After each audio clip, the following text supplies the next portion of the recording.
Ito magandang diskarte mga kabulbol. Pinagawa siya ng lababo ng amo niyang masungit. Ang ginawa niya, sinorkat niya para hindi ka na magpinising sa likod. Talagang makinis pa yan sa pagmumukha ng amo niya. Ayan o. Yung tiles, binaliktad niya, nilagyan niya ng purong semento.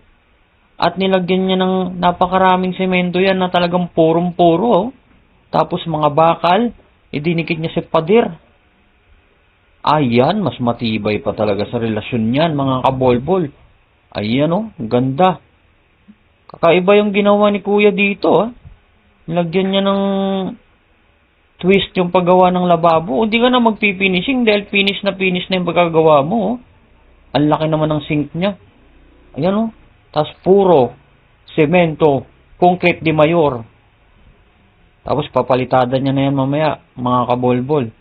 At pag natuyo yan, pwede nang gamitin, pwede nang isalpak yung sink.